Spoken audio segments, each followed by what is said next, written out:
वर्तमान समय में इस ध्यान कक्ष में हमें क्या महसूस हो रहा है?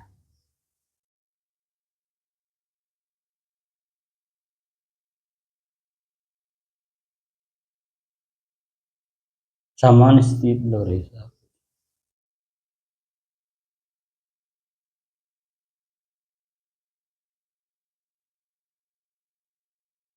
सामान्य क्यों लग रही है?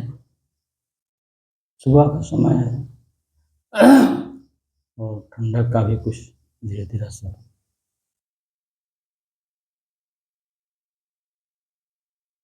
कल सुबह तो उमस लग रहा था। जी, कल लग रहा था लेकिन आज कुछ है।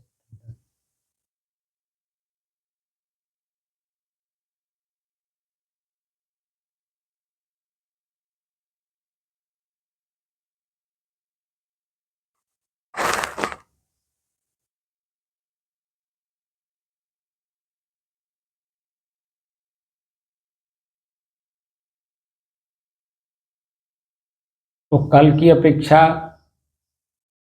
वर्तमान समय में कुछ परिवर्तन है कि नहीं? जी, परिवर्तन है, धीरे धीरे परिवर्तन होगा क्योंकि ठंडक का सीजन आ रहा है। कल उमस क्यों हो रहा था, उसका क्या कारण था? गर्मी बहुत तेज थी कल। कल ने परसों, कल सुबह की बात हो रही, कल सुबह है। परसों गर्मी बहुत तेज थी। तो गर्मी बहुत तेज होने की वजह से दीवार गर्म, छत गर्म। जी, धूप बहुत तेज था। धूप बहुत तेज था और इस ध्यान कक्ष का जो हवा है वो गर्म। जी अब पूरी रात गर्म रहा, जी इस वजह से सुबह भी उमस मालूम हो रहा था। तो वर्तमान में क्या कारण है कि जो सामान्य लग रहा है? परसों की अपेक्षा परसों उमस लग रहा था, परसों गर्मी थी, बहुत भयंकर गर्मी थी, तो कल सुबह उमस लग रहा था। कल भी तो धूप बहुत तगड़ी थी। जी। तो आज क्या कारण है कि जो सामान्य लग रहा है? मौसम कुछ चेंज हो रहा है।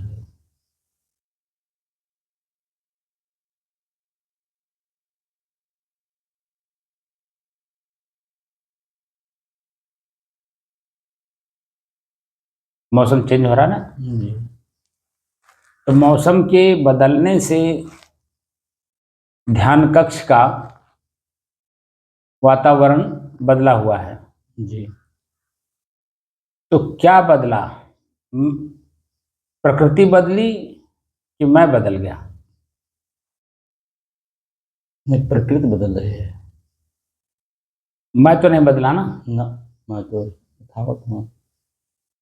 परसों भी था, जी। कल भी था, जी। आज भी हूँ। जी। लेकिन दिन और रात दोनों बदल गए। जी। तो किस में बदला? प्रकृति में बदला। प्रकृति में। ये सब किसके हैं? प्रकृति के प्रकृति हैं। के हैं। लेकिन मैं इनका कौन हुआ? देखने वाला, इनका जानने वाला, प्रयोग करने वाला, जी। इनका मालिक। जी।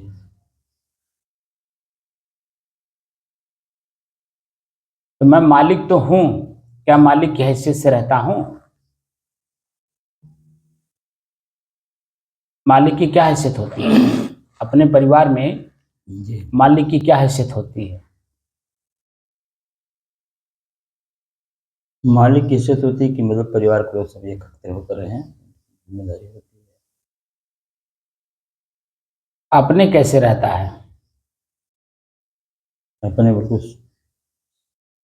शांति सीधे में रहता है, शांति में रहता है। एकदम त्यागपूर्ण रहता है, जी। जी। सहनशील रहता है, जी। वैराग्यवान रहता है। जी। परिवार के किसी भी सदस्य से वो ज़्यादा लगाव नहीं रखता, किसी से न दुश्मनी रखता है, जी। बल्कि सबको जो जैसा है जी, उसके साथ वैसा बर्ताव करते हुए पूरे परिवार को लेकर के चलता, पूरे समाज को लेकर के चलता है। जी। पड़ोसी को भी बल्कि अपना बना के चलता है। नात बात हित मित्र भी बल्कि उनके अपने हमेशा रहते हैं, जी हमेशा उनको याद करते हैं। जी जी।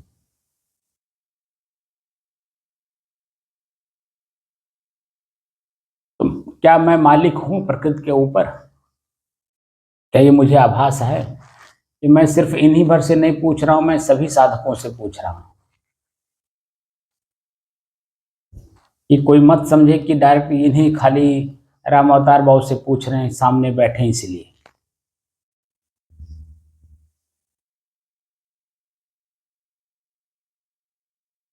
सभी साधक अपने ऊपर लगाएं, ये प्रश्न मेरे से हो रहा है।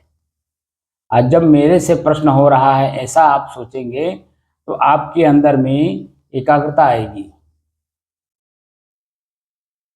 और कुछ भीतर से चेतना आएगी। ये तो डायरेक्ट मेरे से पूछा जा रहा है। आजकल यूट्यूब का जमाना है, हम किसी के घर घर जा करके साधना नहीं सिखा सकते, लेकिन धन्य है यूट्यूब बाबा कि गूगल बाबा कि हर मोबाइल, हर हाथ में मोबाइल है, जो यूट्यूब खोलता है और वो गूगल बाबा जानते हैं कि कौन कैसा है, बस उनके पास भेज देते हैं। जो साधक साधना की प्रवृत्ति की साधनाओं को खोजते हैं यूट्यूब पर, तो जितने भी साधक हैं विश्व में उनको सबको ला करके उनके सामने खड़ा कर दे रहे हैं। अब उनमें से चॉइस कर लिए कि किसको आप सुनना चाहते हैं। तो मैं तो सहज की साधना सिखा रहा हूं, और सहज की साधना सहज होती है, उसमें कोई मिलावट नहीं होता है, रिमिक्स नहीं होता है, उसमें कोई मिक्सिंग नहीं की जाती है किसी भी प्रकार की। एकदम स्वच्छ निर्मल, जैसा है वैसा ही दिखना चाहिए, और मैं वैसे ही दिखने की कोशिश कर रहा हूं कि आप लोग भी अपने आप को जैसे हो वैसे ही देखने का प्रयास करो कि आप हो कौन, यानी मैं कौन हूं। जब मैं कौन हूं अपने आप को जानने का प्रयास करेंगे तो थोड़े से मेहनत से मैं अपने आप को जान सकता हूं। बात समझ रहे हैं जी कि नहीं? जी और जब अपने आप को जान लेंगे तो हमारा कष्ट क्या है अपने आप दूर कर लेंगे, खुद दूर करेंगे। कोई दूसरा तो आप, जैसे भूख आपको लगी है, आपके बेटे को लगा कि नहीं, आपकी पत्नी को लगा कि नहीं, माता पिता को लगा नहीं, कि कहीं आप देखते हैं? आप पूछते जरूर हैं भूख लगा हो तो भोजन कर लीजिए, लेकिन वो लोग जब कहते हैं नहीं हमको भूख नहीं लगा है, तो आप कहते हो कि नहीं कि अच्छा लाओ हम खा लेते हैं, आप लोगों को नहीं लगा है तो आप लोगों को जब भूख लगेगा तो भोजन कर लीजिएगा, लेकिन मुझे लगा है इसलिए मुझे दे दीजिए। तो सब लोग खा के नहीं खा, सब कुछ का सबको परित्याग करके आप अपना जो भूख रूपी त्रिखा है उसको मिटाते हैं कि नहीं, भोजन करके। जी ऐसे ही मैं स्वयं दुखी हूं तो मेरा दुख कौन निवारण करेगा? हमको खुद को करना स्वयं है। स्वयं को ही। तो इसलिए सभी लोग जितने दर्शक हैं, श्रोता हैं या साधक हैं, वो सभी लोग अपने ऊपर लगाएं कि मैं दुखी हूं, और किस कारण से दुखी हूं उसी कारण का निवारण करिए। आप अपने आप में बिल्कुल स्वच्छ निर्मल सुखी आनंदित प्रसन्नचित अपने आप को महसूस करेंगे। बस कारण समझ में आना चाहिए कि किस कारण से मैं दुखी हूं। बात समझे? जी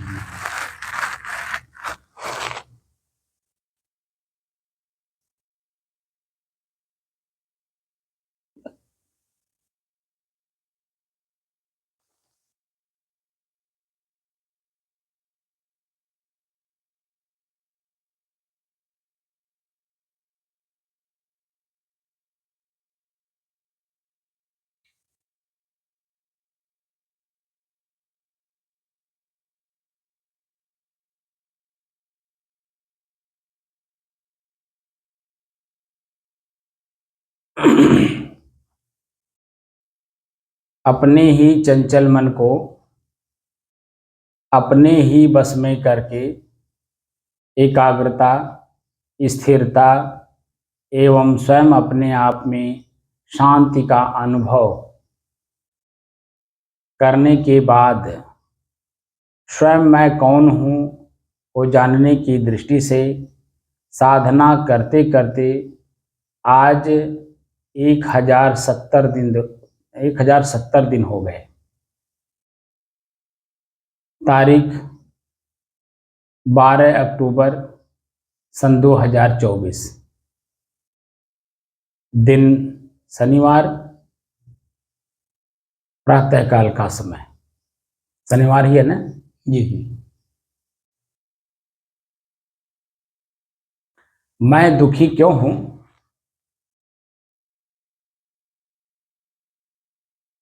ये प्रश्न हमने कल स्टेज पे रखा था। कई लोग मंच पर थे और उनके सबके सामने हमने जनता की तरफ से एक प्रश्न रख दिया था, जो कि सांप्रदायिक सौहार्द का वातावरण था। वहाँ पर उन्होंने बोर्ड वोर्ड लगा रखा था, लेकिन उसी में हमने आयोजक से कहा कि भाई एक प्रसंग होना चाहिए, इस प्रसंग पे बात करना चाहिए। जनता बैठी है, संत बैठे हैं, तो एक प्रसंग होना चाहिए। उस प्रसंग पर हम लोगों को चर्चा करना चाहिए, जो कि उनका प्रसंग था सांप्रदायिक सौहार्द, ठीक है ना। लेकिन उसमें भी मैंने एक प्रसंग डाल दिया कि मैंने जनता से कहा कि आप लोग अपना प्रश्न करिए कि हम दुखी क्यों हैं। जी।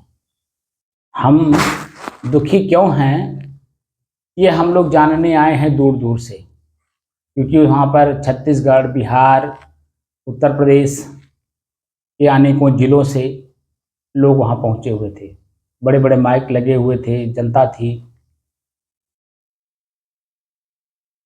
वहाँ पर। वैष्णव संत के हमारे मौर्य मंदिर है अयोध्या में, उनके महंत जी आए हुए थे। वो तो खैर अभी कम उम्र के हैं, अनुभवी नहीं हैं, तो उन्होंने जो अपने गुरुओं से सीखा वो बोला, वो अच्छा लगा मुझे। वहाँ एक अघोरी साहब पहुँचे हुए थे, वो भी अपना प्रसंग उन्होंने समझा। कबीर साहब, क्योंकि वो विचार साहब के शिष्य हैं, लेकिन अपने को अघोरी मानते हैं। यहाँ साधना किया, वहाँ साधना किया, सब बोलते रहते हैं। वो किसके शिष्य हैं उनको खुद भी नहीं मालूम। तो उन्होंने बल्कि बीजक पढ़ा था, तो उन्होंने कहा कि हाँ ये बात सही है कि बहुत दुख दुख दुख की खानी, तब बची हो जब राम ही जानी। ये बात उन्होंने कहा वहाँ पर।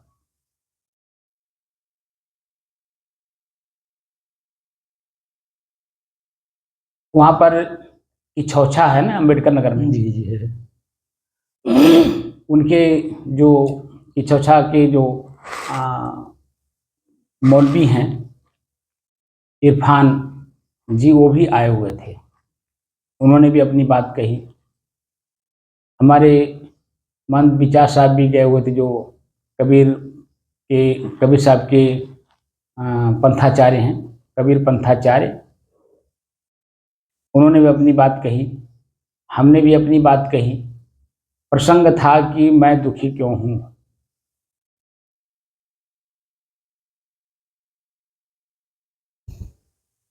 सभी लोगों ने अपनी अपनी बात कही। जैसे हम लोग सीधे संवाद करने बैठे हैं ना। जी। मैंने कहा भी था कि जब सरकार में किसी प्रकार की प्रॉब्लम आती है सामाजिक, तो वो लोग मीटिंग करते हैं। और जब हमारे अपने समाज में कोई परेशानी आती है, पीड़ा होता है, कोई किसी प्रकार की परेशानी आती है, तो उसको कहते हैं पंचायत। तो पंचायत होती है, यानी किसी समस्या का समाधान करने लोग बैठे। तो सत्संग का मतलब यही होता है, किसी समस्या का समाधान करने के लिए हम लोग बैठे। ये जो हम प्रवचन कर रहे हैं, प्रवचन नहीं कर रहे हैं, सत्संग कर रहे हैं। जी।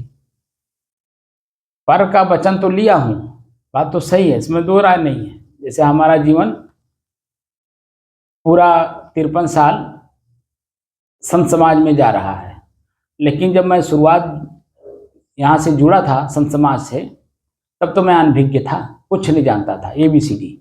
तो अपने से बड़े संतों का, बुजुर्गों का, माता पिता का, विद्वानों का, समझदारों का, सबकी बात को मैंने सुना, पढ़ा और रटा भी, ठीक है ना। जी। लेकिन उसके साथ साथ मेरे अंदर में जो प्रश्न था कि वो बुढ़िया माई शरीर में कौन थी, 1 घंटा पहले थी और 1 घंटे बाद में उसी का आँख खुला तो है पर पहचान नहीं रही है, हाथ खुला है लेकिन वो कुछ कर नहीं रही है, पैर खुला तो है लेकिन उठ नहीं रहा है, बस खाली लेटे पड़ी है, कान है लेकिन सुन नहीं रही है, मुंह है, जीभ है लेकिन बोल नहीं पा रही है। ये प्रश्न मेरे मन में था। तो मेरे मन में जो प्रश्न था, मैं उस प्रश्न को हल करने के लिए संत समाज में जब आया तो हमारे गुरुजी ने हमको कहा कि तुम स्वरूप स्थिति हो। तो स्वरूप स्थिति को जानने के लिए स्व में कैसे स्थित हुआ जाता है, स्व क्या है, रूप क्या है, पदार्थ क्या है, वो तीनों को जब जानेंगे एक एक करके तभी न स्वरूप स्थिति बनेगी। और जब तक तीनों को जानेंगे नहीं, स्व माने मैं, रूप माने पदार्थ, एक पदार्थ हूं मैं, खुद भी एक पदार्थ हूं और अपने पदार्थ में मैं स्थित नहीं हूं, इसलिए मैं दुखी हूं। तो अपने पदार्थ में, जिस जैसे कोई भी पौधा आप ले लीजिए, उसका रस अपने आप में ठोस है ना, अपने आप में स्वच्छ है, निर्मल है, लेकिन जब वो किसी में मिल जाता है तब क्या करता है, तो जिसमें मिल रहा है उसका अपना तत्व और जो मिल रहा है उसका तत्व, दोनों मिल करके तीसरा कुछ बन जाते हैं ना। ऐसे ही मैं अपने जगह पे स्थिर हूं ही, पानी भी अपनी जगह पे स्थिर है, अग्नि भी अपनी जगह पे स्थिर है, पृथ्वी पे अपनी जगह पे स्थिर है, आकाश भी अपनी तरफ स्थित है, यानी पांचों तत्व अपने जगह पे स्थिर है। उसी तरह से मैं भी स्थिर हूँ, लेकिन पांचों तत्व में मिले हुए हैं, ये हमें नहीं समझ में आ रहा है। और इन्हीं के पांचों तत्व जब पांचों आपस में मिले हुए हैं तो वो कुछ न कुछ क्रिया दिखा रहे हैं, क्योंकि उसमें कमोबेश होता है, जो ज्यादा होगा वो अपना असर दिखाएगा। अब समाज में देख रहे हैं, जिसके पास ज्यादा जो कुछ होता है वो अपना असर समाज में दिखाता है कि नहीं, अपना असर वो जरूर दिखा देता है। प्रकृति के में जो परिवर्तन दिखता है वो पदार्थों का अपना परिवर्तन है, और उसी परिवर्तन को हम लोग किसी को कुछ मान लेते हैं, लेकिन जो कि वहां वो है नहीं, तो दिखाई नहीं दे रहा, लेकिन फिर भी उसी को मान लेते हैं। और जो देखने वाला है, वो देखने वाला अपनी जगह पर स्थिर है, ये उसके समझ ही नहीं आता कि मैं अपनी जगह पर स्थिर हूं।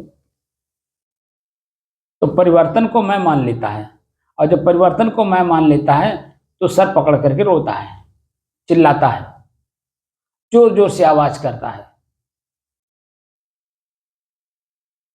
कभी कभी आपने देखा होगा कि किसी विषम परिस्थिति में आवाज आदमी निकालता है ना, आवाज ही नहीं निकलती है जी, अवरुद्ध हो जाता है, बिल्कुल आवाज नहीं निकलती है।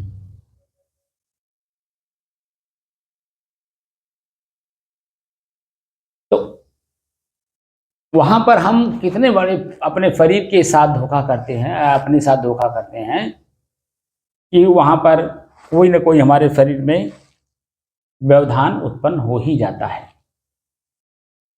इसका प्रत्यक्ष प्रमाण हमारे ही परिवार में 2 लोगों में था। हमारे ही माताजी हमारे गुरुजी को मधुमक्खियां मार रही थी, बड़ी वाली मधुमक्खियां। तो मधुमक्खियां कहाँ से आई? 2 बच्चे, दोपहरी का समय था, उदंड बच्चे, और गांव से बाहर, वो भी दूरी पर, पता नहीं कैसे वहां पहुंच गए सब। बस क्या कि इन लोगों ने मधुमक्खियों को ढेला मार दिया, और ज्यादा से ज्यादा ये हमको लगता है 7-8 साल के रहे होंगे बच्चे।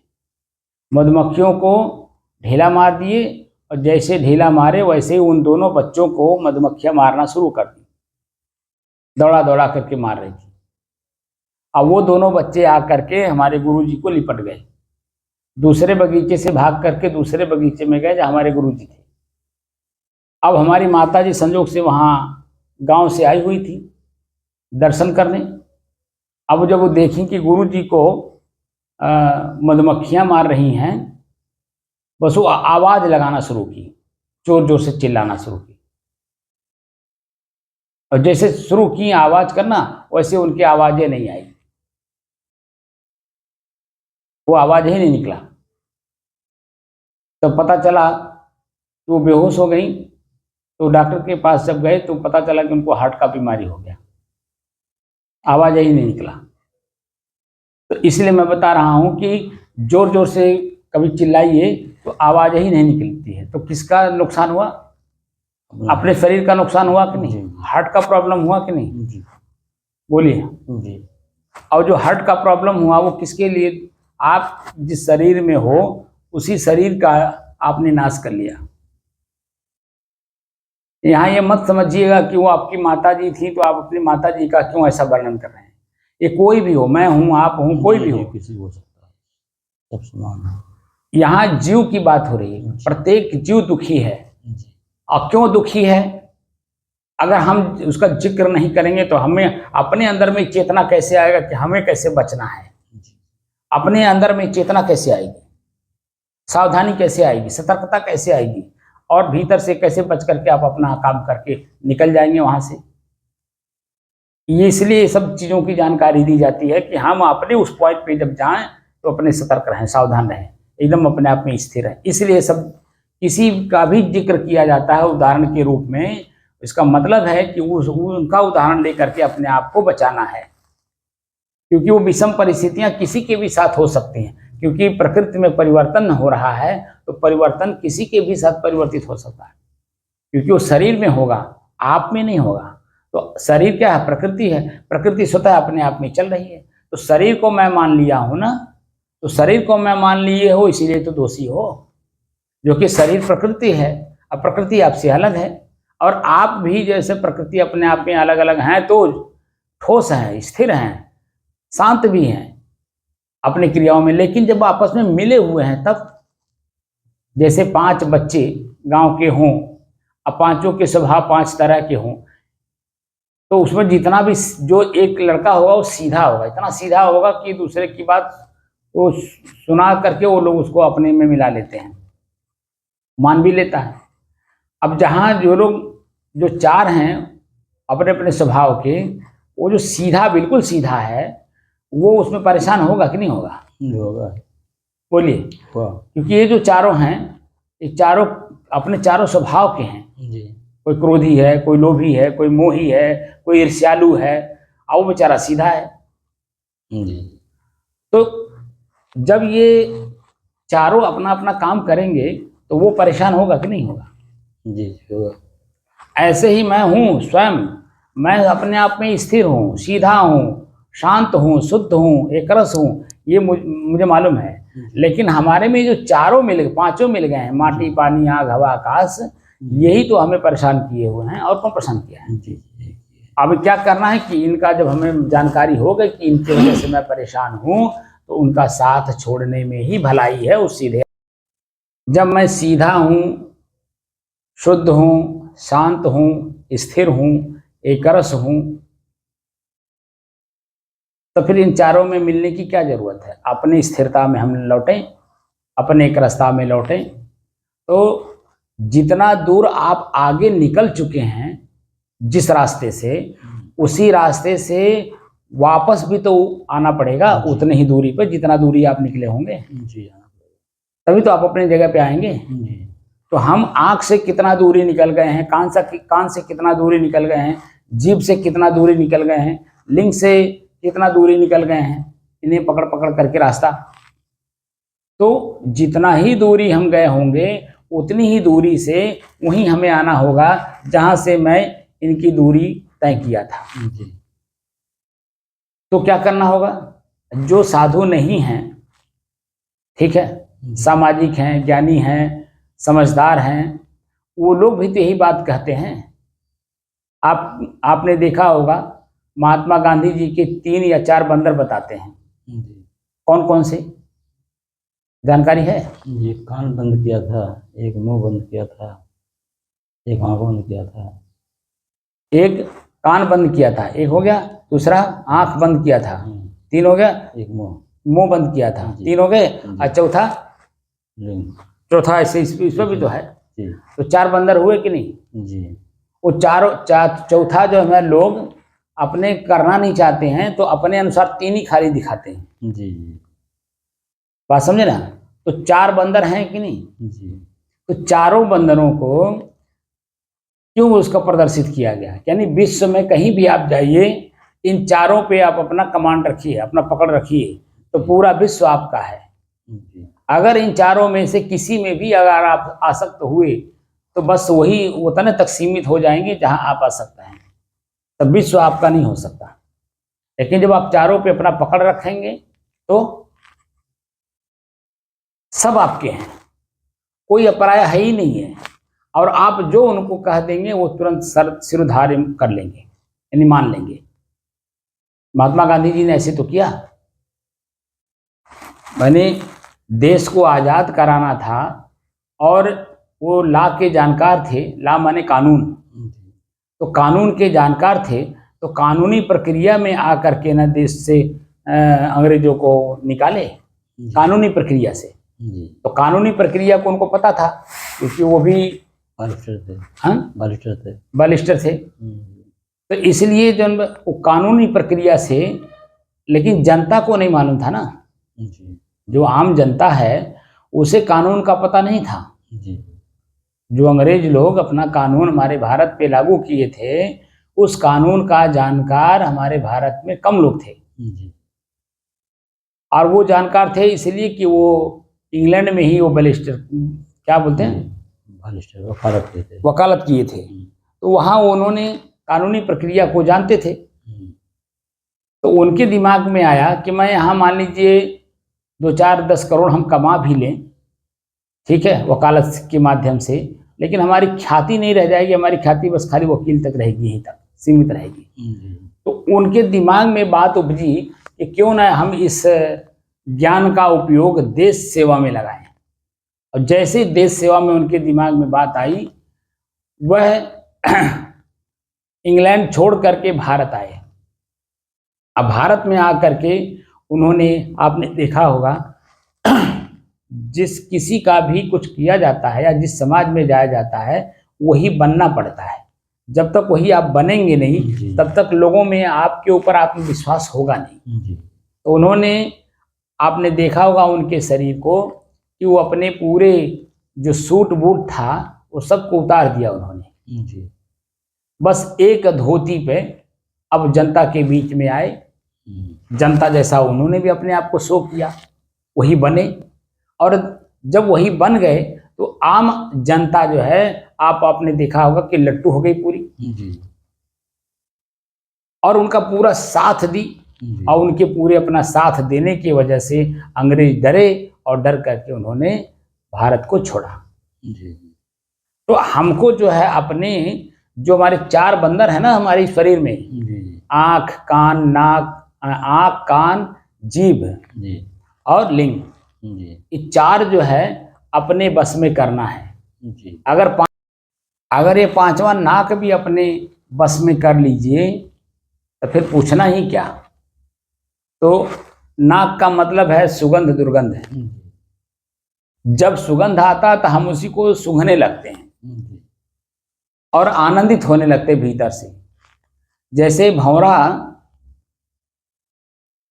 जब फूल खिलता है तो उसका सुगंध लेने के लिए उसी फूल के बीच में बैठ जाता है, सुगंध लेने लगता है, लेकिन धीरे धीरे वही फूल जो है अपने आप में बंद भी हो जाता है। ठीक है, भंवरा जो है उसी सुगंध के कारण उसी में बंध जाता है।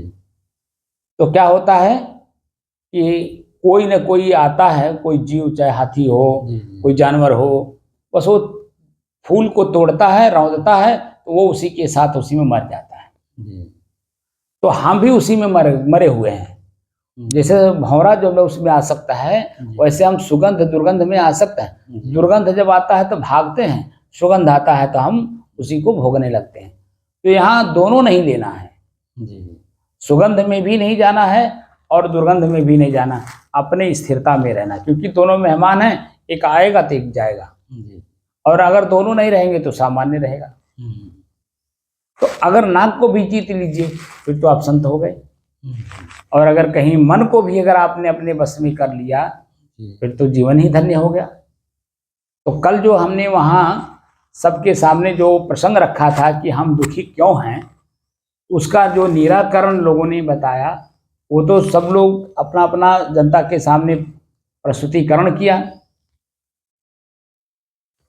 2-3 जो है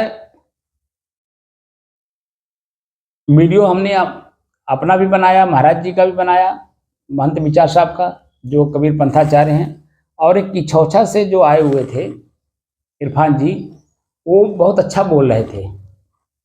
फकीर किसको बोलते हैं जानते हैं?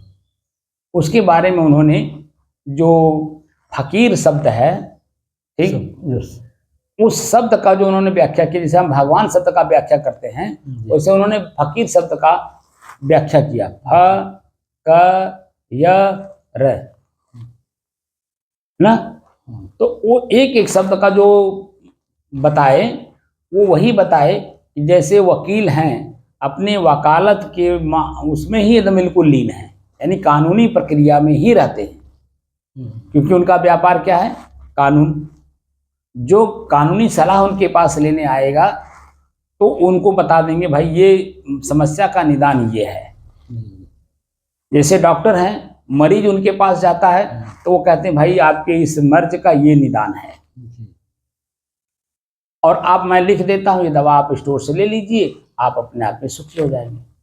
ठीक, ऐसे ही जो फकीर होता है, जैसे वकील अपने वकालत में लीन है, डॉक्टर जैसे अपने वैद्यकी में या डॉक्टरी में लीन है, ऐसे ही जो अपने आप में यानी ईश्वर में जो लीन होगा उसे फकीर कहते हैं। अंतिम उन्होंने जो निष्कर्ष दिया वो एक एक शब्दों का मैं शाम को बता दूंगा आप लोगों को, मैं लिखा हूं, याद नहीं हुआ। तो वो जो है लीन हो जाना उसी में, और उसी के बारे में किसी से चर्चा करना, उसके अलावा कुछ चर्चा नहीं करना, उसको बोलते हैं फकीर। यानी अपने परमात्मा ने गुरु के द्वारा बताए हुए साधन में जो एकदम लीन हो जाए उसे फकीर कहते हैं। तो गुरु क्या बताता है? एक शब्द देता है कि इसी के सहारे आपको अपने ही जीवन का जो दुख है देखना है, जानना है, समझना है, और देखने जानने समझने के बाद अपने जीवन से उसे निकाल देना है। सतर्कता और आया तो है असावधानी में, लेकिन अब उसको निकालना है तो सावधानी और सतर्कता और चेतना, यानी जग करके काम करना है। जैसे खेत में निराई हम जग करके करते हैं, सो करके तो करते नहीं। ऐसे ही जन्म हम अपने ही जीवन में जो निराई करनी है बुराइयों की, तो देखकर, जानकर और समझ करके, तो देखेंगे कि अपने आप धीरे धीरे धीरे धीरे धीरे वो निकलता जाएगा और आप उसको निकालते जाएंगे। खुद पता चलता है कि मैं उसे निकाल रहा हूँ, तो कितना निकाल लिया हूँ। जैसे मैंने आप लोगों को बताया था कि चाय मेरे जीवन में वैसे तो कोई आदत नहीं थी, लेकिन एक चाय की आदत थी, और वो चाय की आदत छोड़ने में मुझे 1 साल लग गया। लेकिन मैं जब लगातार उसको छोड़ता रहा तो मुझे पता चला ना कि मैं बोलने के लिए तो बोल दिया, लेकिन क्या वास्तव, तो मैं अपने आप में एनालिसिस किया कि क्या वास्तव में छूट गया खाली कह देने से? लेकिन कह देने मात्र से तो छूटा नहीं, उसके लिए मुझे पूरा एक्टिव रहना पड़ा, और धीरे धीरे धीरे धीरे जैसे छोड़ते थे, और जब समय होता था ना चाय का, तो हमारी ही मांसपेशियां अपने आप में वो खुजली होने लगती थी, मांग करने लगता था, क्योंकि लत बन गया ना, आदत बन गई, और समय पड़ने पे वो अपनी चीज खोजता था। तो मैं ज्ञानी हूँ, मेरा ज्ञान ध्यान सब गायब हो जाता था उसी लत में, उसी चाय की लत में, क्योंकि चंचवाई पकड़ लेती है सब, जितना भी हमारी स्थिरता है, शांति है, सुख है, आनंद है, सब भंग कर देता था, उसी में बेचैन कर देता था। जब वही अब छूट गया, अब हमारी बेचैनी खत्म। कैसे छूटा? 1 साल के बाद उज्जैन गया मैं, कुंभ मेला था, वहां पर जिस संत के पास मैं गया हुआ था यहाँ से, क्योंकि फ़ोन से बात हो चुकी थी। तो वहाँ पे आंधी तूफान आया हुआ था, बारिश हुई, तो उनका सब टेंट फेंट सब जो है वो उखड़ गया, सब गिर के पस्त हो गया। मैं जब वहाँ पहुँचा तो सब उखड़ा उखड़ा ऐसे पड़ा हुआ था, बस खाली 2 कमरे का वो टेंट लगा हुआ था, और उसी में सारा सामान रख करके उसी में वो गद्दे के ऊपर बल्कि अपना आसन लगा करके रह रहे थे। तो आप पहुँचे तो हमसे कहे कि लाल बाबा यहाँ तो तुम देख ही रहे हो कैसा है, ऐसा करो मैं फला जगह फ़ोन कर देता हूँ, वहाँ आप जा करके रहो।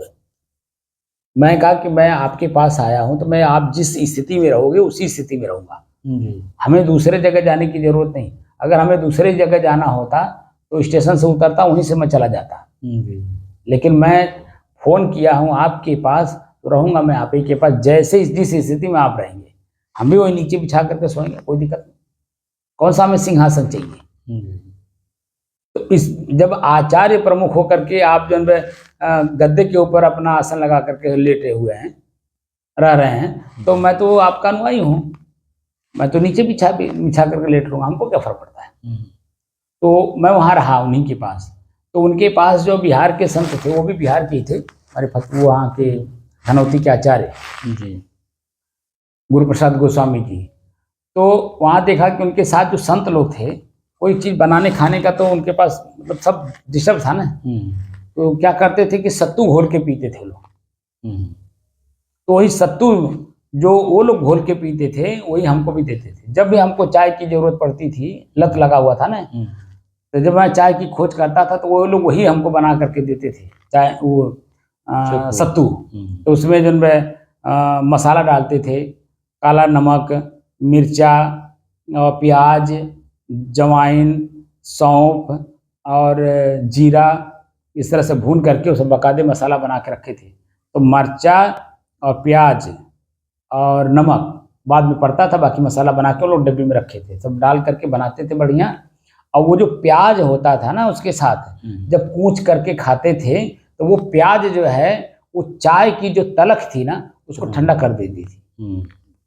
मैंने जो अनुभव किया है, प्याज और मर्चा जब कूच कूच के खाते थे ना, तो वो जो चाय की तलख रहती थी उसको खत्म कर देती थी। और 1 हफ्ता वहाँ हम थे, और 1 हफ्ता जो हमें लगातार जब भी हमको चाय की तलख लगती थी तो वही बना के लोग देते थे, और उसी को मैं पिया, और वही एकदम मेरे मतलब मस्तिष्क से खत्म हो गया कि मुझे चाय पीना भी है कि नहीं। वही 1 हफ्ता जो मैंने वो लगातार पिया, जब भी हमको चाय की तलख लगती थी ना तो वही बना के देते थे, दिन में कम से कम 5-6 बार। और उसी को पीते पीते पीते पीते 5-7 दिन के अंदर में वो जो तलख थी ना एकदम बिल्कुल खत्म। और धीरे धीरे धीरे धीरे उस मैं पहले तो मतलब शुरुआती दौर में जब ये वहाँ से निकला उज्जैन से, तो चावा देखने से जो मन में ललक बढ़ती थी, तलख नहीं होता था, मना में बढ़ता था कि मैंने चावा पी लें, लेकिन हमने नहीं पिया, अपने मन को रोका। और तलख यहाँ तो खत्म हो चुकी थी, जो मांसपेशियों की थी भीतर की। और वो जो है अब देखिए लगभग 8-9 साल हो गया, लेकिन अब वो कोई हमको हमारे ऊपर असर नहीं डालता है न चाय। अब तो जो पहले काढ़ा भी पीते थे वो काढ़ा भी छूट गया, जैसे दूध में हल्दी वगैरह डाल करके जो बनाते थे हम, बहुत सुंदर काढ़ा बनता था, जो पीता था वो भी जो याद करता, आज भी याद करते हैं, साहब आपके काढ़ा तो जो है बहुत अच्छा है जी। लेकिन हम काढ़ा भी छोड़ दिए, दूध में हल्दी और मसाला डाल करके जो बनाते थे वो सब खत्म कर दिए। अब शुद्ध खाली दूध पीते हैं, शाम के टाइम 1 गिलास खाली दूध। दूध का जो असर है वो अब रह गया, अब उसमें जो मिलावटी चीजें थी सब खत्म। तो ऐसे ही जो हमारे अंदर में बुराई है, तो बुराई पहले समझ तो आए कि बुराई क्या है, तो बुराई जब समझ में आ जाएगा तो निकालते भी आपको देरी नहीं लगेगा। अपना खुद का अनुभव हमने वहां जो बताया, जो प्रसंग रखा था अयोध्या में, तो हम दुखी क्यों हैं, ये प्रसंग मैं नहीं कह रहा हूँ, ये प्रसंग कबीर साहब कह रहे हैं, और कह रहे हैं ये जियरा तैं अपने दुखई संहार, जही दुख व्यापी रहा संसार। हम आपको सबको, अपने आप को भी उन्होंने कहा कि हम लोग सब लोग जीव हैं, यानी वासना में बंध गए हैं, वासना हमारे ऊपर हावी हो गई, यानी प्रकृति की व्यवस्था हमारे ऊपर हावी हो गई। मैं प्रकृति के ऊपर हावी नहीं हो पा रहा हूँ।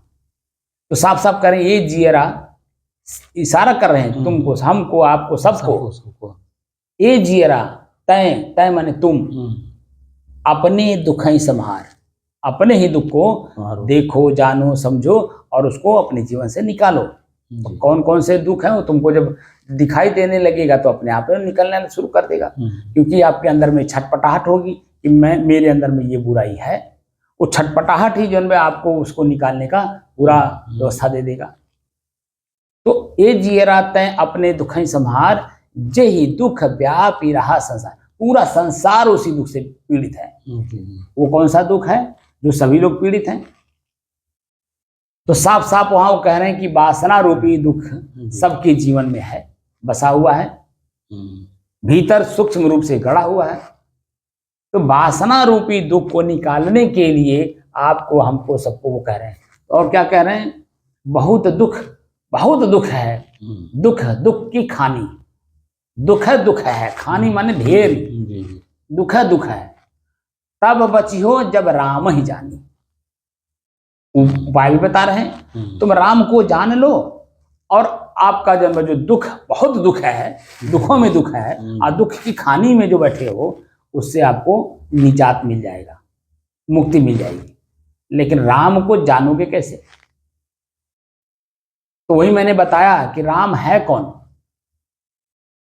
राम एक शब्द है संस्कृत का, और वह 2 धातुओं से बना है, और 2 धातुओं का अपना अपना अर्थ है, और दोनों अर्थों को लेकर के तीसरा अर्थ दे करके आपको, हमको बताया कि राम को जानो, बस और किसी को नहीं जानना है। राम को जान लो, और जैसे राम को जाने आपका दुख अपने आप दूर भागने लगेगा। वो राम कौन है जिसको जानना है?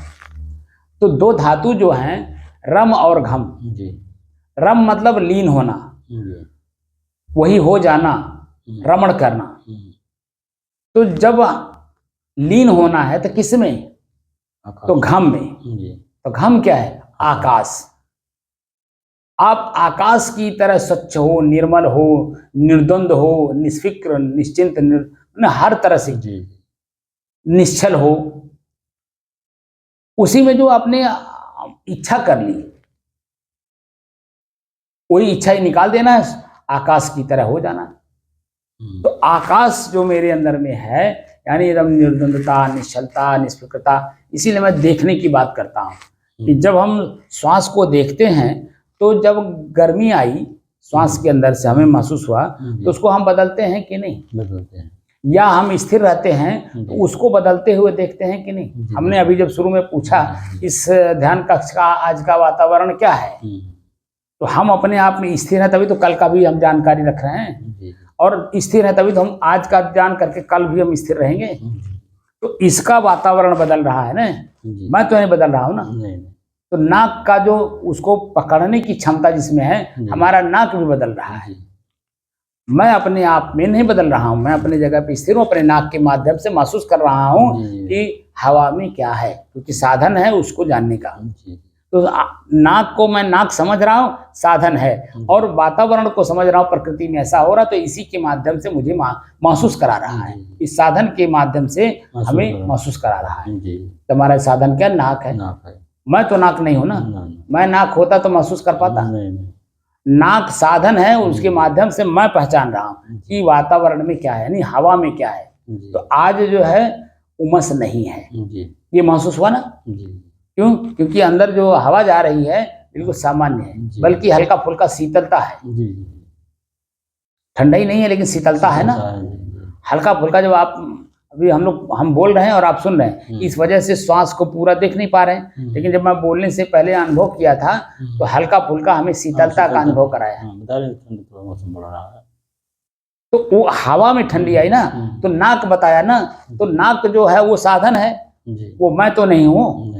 तो अब एक दिन पहले गर्मी थी, यही नाक बता रहा था, एक दिन बाद जब ठंडी आई तो हमारे यही नाक बता रहा। तो किसको बता रहा है? साधन का प्रयोग करने वाला कौन है? जैसे नाक किसकी है? नाक मतलब नाक किसकी है? शरीर की है। नाक तो शरीर किसकी है? प्रकृति की। आपने कहा ठीक, आपने ही कहा ना, शरीर प्रकृति का है। प्रकृति शरीर किसको दे रखी है? उनको दे रखी है। तो मैं कौन हूँ? मैं स्वयं शरीर को जानने वाला, शरीर को जानने वाला और भोग करने वाला। ठीक है ना। जी। तो नाक किसका हुआ? मेरा हुआ कि नहीं हुआ? तो मैं नाक का प्रयोग कर रहा हूँ कि जी, नहीं? प्रयोग कर रहा हूँ। हाँ। तो नाक का प्रयोग करते समय क्या हमें मालूम है कि मैं नाक का उपयोग कर रहा हूँ? जी, हमको मालूम है। अब न मालूम हो रहा है। जी, जब यही शुरुआती दौर में हमने श्वास को देखने के लिए कहा था तो आपको मालूम था? कुछ नहीं मालूम था। तो वो तो आज 1070 दिन के बाद में आप कह रहे हैं कि मैं उसका प्रयोग कर रहा हूँ। जी, जी, लेकिन आम आदमी अभी जो आते हैं, जैसे अब सुभाष बाबू आते थे, जी, जी, अभी उनसे पूछता तो क्या समझते? जी। ऐसे जानकारी करेंगे तो भाई जानकारी हाँ, नहीं, जानकारी के साथ साथ जब उसका अभ्यास करेंगे, जी, जी, मौखिक रूप से तो हम बता ही रहे हैं, जी, जी, आपका कान सुन रहा है, जी। मस्तिष्क समझ रहा है, लेकिन क्या उस पर हम स्थिर भी हैं? वो खाली ये जितने देर तक हम बोलेंगे आपका कान सुनेगा, मस्तिष्क समझेगा, उतने देर तक रहेगा। उसके बाद जैसे ही हम बोल के बंद करेंगे और जैसे आपका कान सुनना बंद करेगा, आपका समझना, मन जो है समझना बंद करेगा, तो दूसरी चीजों पे आ जाएगा ना। जी। उसमें स्थिरता कहाँ रहती है? वो तो लगातार जब हम करते हैं, हाँ, तब बार बार पता सुनते हैं, तब बार बार अभ्यास करते जी, हैं, अभ्यास तभी उस पे हम स्थिर रह पाते हैं। जी, जी, आज जो हम स्थिर हैं, बार बार सुनने से 53 साल का उम्र है, जी, तो 33 साल जब मैं उसी पे लगातार जी, चलता आ रहा हूं तब स्थिर हूं। जी, जी। और आप लोग अभी कितना है? अभी खाली सुन रहे हैं, सुन रहे हैं। खाली सुन रहे हैं। कान, मैं बोल रहा हूं, आपका कान सुन रहा है, मस्तिष्क समझ रहा है, जी। लेकिन अभी प्रयोग में नहीं आया ना, जो वो स्थिर हो सके। जी। हमने तो वो सुना भी, प्रयोग भी किया और स्थिर रहने का प्रयास भी किया। जी, जी, जो हमारे उस रास्ते, हमारे अपनी स्थिरता में जो अवरोध था, उसको हमने सबको तत्काल प्रभाव से उसको अपने जीवन से निलंबित कर दिया, अपने ही जीवन से निलंबित किया। तो निलंबित करने के बाद कष्ट कितना होता है, बाद नहीं, उसके पहले ही। जैसे हमने अपने जीवन से अपने ही परिवार को छोड़ दिया, तो अपने आप को निलंबित किया वहां से ना, जी। त्याग कर दिया। जी, तो यहाँ निलंबित शब्द नहीं कह सकते, त्याग कर दिया। जी, जी, हम लोगों की भाषा त्याग कर दिया, हमने त्याग कर दिया तत्काल प्रभाव से अपने जीवन से। माता पिता छोड़ दिया, घर द्वार छोड़ दिया, अपने शरीर का कपड़ा छोड़ दिया, गांव गढ़ी छोड़ दिया, माता पिता की संपत्ति त्याग दिया जो हमारे शरीर के लिए, निर्वाह के लिए उनके पास था, यानी पूरा सिस्टम त्याग दिया एकदम, अपनी चीज को, अपने स्थिर होने के लिए। हमको जरा सा भी ये चिंता नहीं कि मैं इसको त्याग रहा हूं तो इसके बाद मैं कहाँ रहूंगा, किसके पास रहूंगा, क्या खाऊंगा, क्या पहनूंगा, कैसे जीऊंगा, कुछ भी मन में नहीं रखा और तत्काल प्रभाव से अपने जीवन से उसको निकाल दिया। तो क्या मैं मर गया? मरा तो नहीं ना। क्या मैं दुखी हूं? खाने को नहीं है, पहनने को नहीं है, जी, कोई चीज जो मन में मेरे प्रश्न उठा हो उस समय में, उस समय में तो 33 साल से मैं तो कभी नहीं देखा कि जब मैं कोई कमी हमको पड़ी हो। जैसे हमारे गांव के ही लोगों ने हमसे कहा भी कि तुम छोड़ के जा रहे हो, उसमें एक चतुर था, तो उसने कहा कि जन अरे दूसरे की माइक माइक है परी, कहाँ का खाबा, कहाँ रहबा, वो प्रश्न उसने किया था। लेकिन जब मैं उसके प्रश्न का उत्तर देख रहा हूं तो हमें उसके प्रश्न का बिल्कुल ही, अगर मैं मान लिया होता, सुन लिया होता उसकी बात, तो मैं वहीं का वहीं रह गया होता। और आज जो है मैं उस प्रश्न का उत्तर जो ढूंढ रहा हूं, देख रहा हूं, तो कहीं कहीं कोई कमी तो है नहीं, बल्कि यही समाज के लोग लालायित हैं, हम क्या दे दें, हम लेने से कतराते हैं, क्योंकि हम लेंगे, हम भजन कर रहे हैं कि नहीं, ये भी हम उसी सामान आपने दिया, मेरा जो मन है ना, इस सामान की सुरक्षा में लग जाएगा, न कि अपने में भजन करेगा, न अपनी स्थिरता में नहीं रहेगा, वो सामान की सुरक्षा में लग जाएगा। मन एक है, भावे तहाँ लगाओ, भावे गुरु की भक्ति करो, भावे विषय कमाओ। तो मन हमारा विषय में ज्यादा भागता है, यानी जो भी चीजें आप अपने पास रखते हैं, बार बार भाग करके मन उसी में जाता है। 10 रुपये भी जेब में रखिए और जान करके रखिए, तो यहाँ साधना में मन नहीं लगेगा, वो 10 रुपये पे बार बार जाएगा। वो सब ऐसा है कि जैसे कि वासना वाले आदमी अधिक हैं, तो मन इसलिए जाता है, जैसे संत की तरफ जाएगा तो मन संत की तरफ हो जाएगा, वासना के साथ संसारी तरफ जाएगा, संसारी तरफ हो जाएगा। तो मन का भी कोई दोष नहीं है साहब। नहीं, मन का दोष क्यों नहीं है? मन का दोष क्यों नहीं है? मन कहाँ से आया? मन मतलब मन आया कहाँ से? आपके द्वारा ही तो, आपकी आंख देखा मन बन गया, तब कान सुना मन बन गया, तो दोषी कौन हुआ? मन तो हुआ। हाँ, लेकिन मन के साथ साथ आप दोषी हो ना, क्यों आप किसी के पास ले गए? हाँ, मन नहीं दोषी, हम दोषी हैं साहब। तब नहीं, पहले मन को मानिए अब मन को मान करके फिर अपने पे आइए, क्योंकि मन क्रिया हो रहा है। जी आंख देख रहा, क्रिया हो रहा है तो मन बन रहा है। जी जी तो हम क्रिया हो रहा है तो प्रतिक्रिया करने। तो आंख किसने खोला? क्या आंख अपने आप में खुल गया? नहीं, आँख मैंने खोला। तो जब प्रतिक्रिया करेंगे तब ना आप दोषी अपने आप को समझेंगे। तो आप कोशिश करेंगे कि कम से कम हम आंख खोलें। तो कान से सुना, एक क्रिया हुई, तो प्रतिक्रिया करिए। कान अपने आप से सुन लिया? नहीं ना। नहीं। मैं उसको चेतना दिया जी जी कि क्या बोल रहे हैं, जी क्या बोल रहे हैं, ये प्रश्न मैं अपने ही किया अपने आप में। तो जी। कान को लगाया, कान तुम सुन के बताओ कि ये क्या बोल बोल रहे हैं जी। तो कान जब लगाया तो किसने लगाया कान को? मैं स्वयं लगाया। मैं लगाया कि नहीं लगाया? जी। तो दोषी कौन हुआ? मैं हुआ। मैं हुआ कि नहीं हुआ? जी। तो अपने दोष को कौन निकालेगा? स्वयं निकालना पड़ेगा। तो जो कबीर साहब कह रहे हैं, ये जियरा तय अपने दुख तय, साफ साफ कह रहे हैं, तय अपने दुख संहार। तय माने तुम खुद बना बना करके दुखी हुए हो। जी जी, उसको अपने आप निकालो। तो उसको निकालेगा कौन? स्वयं अब तक जो हो चुका, लेकिन कम से कम अब से संभल जाओ। जी अब कम से कम सुनो, किसी की सुनवा नहीं करो। पहली बात तो गुरु के, अगर गुरुमुख हुए हो तो गुरु की वाणी पे स्थिर रहो और उसी को अंदर से चालू रखो। उसी पे रिसर्च करो, खोज करो कि गुरुमुख मैं क्यों हुआ। पहली बात, हम अगर गुरुमुख होने से पहले मैं तो मनमानी था, जो मन में आया सो किया। अब मैं गुरुमुख क्यों हुआ? स्वयं की स्वतंत्रता को भंग करने के लिए। इसकी मन की स्वतंत्रता।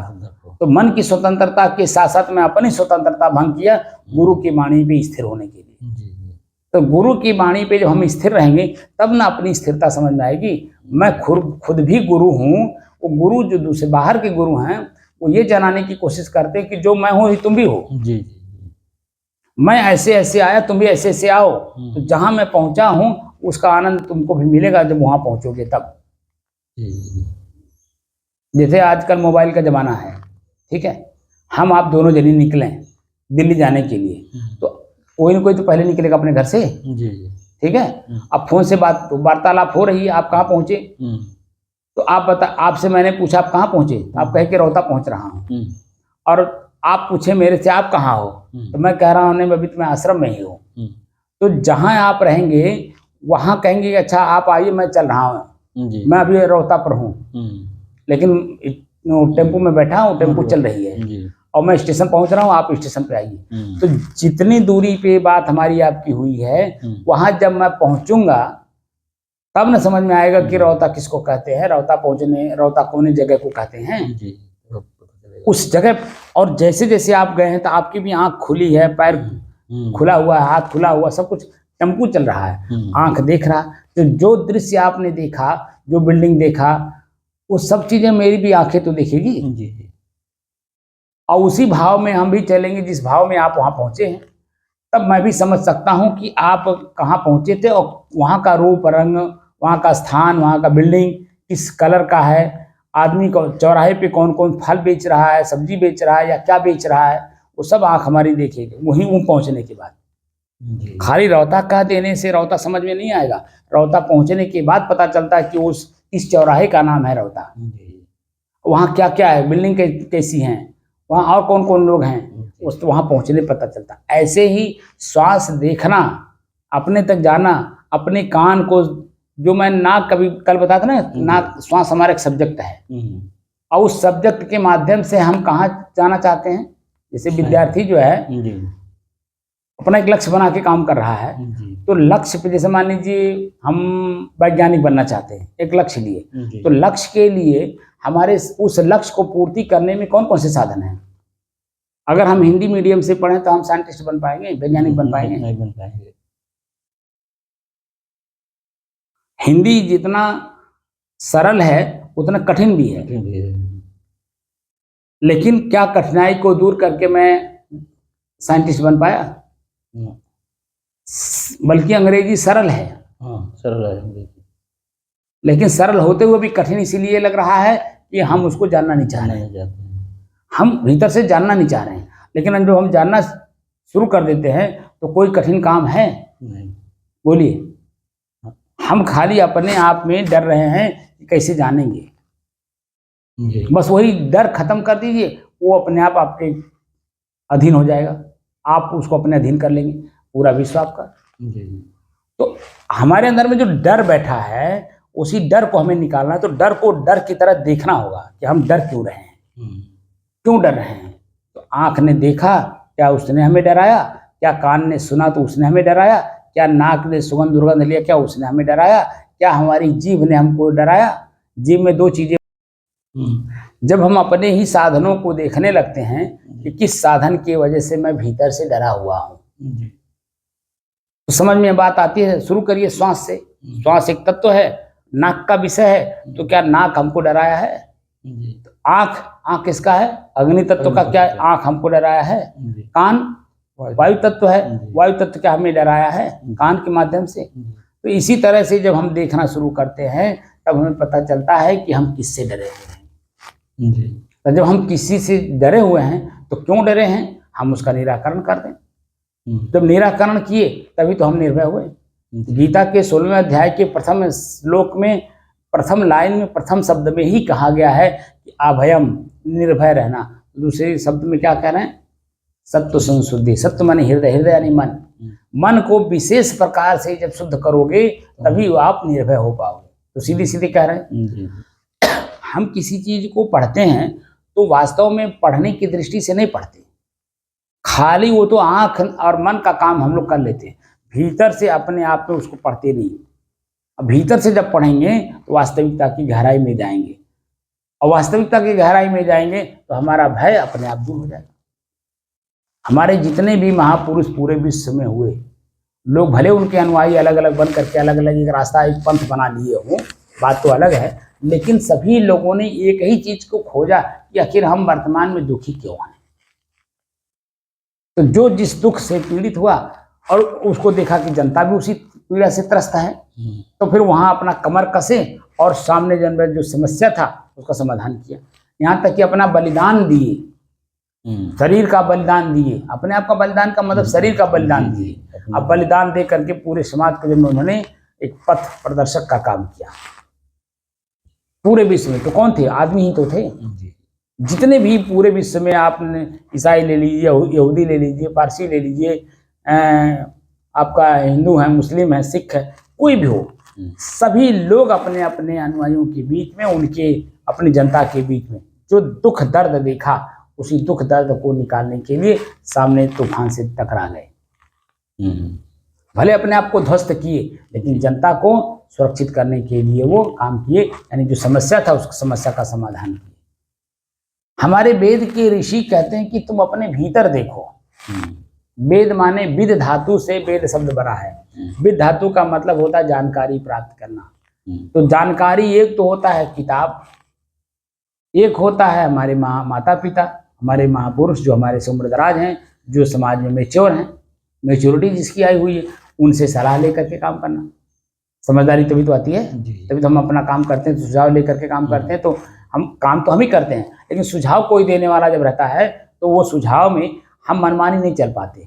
तब हमारी दो वृत्तियां बन जाती हैं, एक तो सुनी सुनाई, एक हमारी खुद की, हम ये चाहते हैं। तो दोनों में हम कंपैरिजन करते हैं। चाहते तो हैं, करना तो है, निश्चित है करना, लेकिन किसी का सुझाव अगर मिल जाए तो उस सुझाव में अपना काम करेंगे तो हम उसमें बड़ी आसानी से उस काम को कर ले जाएंगे। लेकिन अगर हम अपने मन से करेंगे, किसी सुनवा नहीं करेंगे, तो गलतियां भी वहीं होती है ना। तो गलती को कौन संभालेगा? सुझाव लेने के बाद भी गलती होती है, तो वो आदमी आकर के फिर जो बताता है, देखो आपने हल्का से यहाँ गलती कर दिया है, इस गलती को ऐसे कर दीजिए, अभी फिर देखिए सही हो जाएगा, सही हो जाएगा। तो फिर आप मान लेते हैं, फिर वहीं वो सही हो जाता है। गलती समझ में आई, किसी का सुझाव लिया, फिर आपने उससे प्रश्न करोगे ना, भैया आपने सुझाव दिया, ये तो ऐसे कैसे हो गया?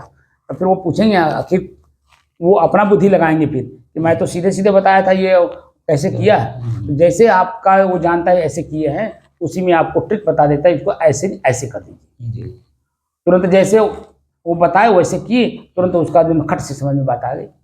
और जैसे बात समझ में आई तो आप अपने आप ही खुश हो जाते हो, यार यही इतना नहीं जान पा रहे थे, इतना ही जान गए होते, इनकी जरूरतें नहीं थी।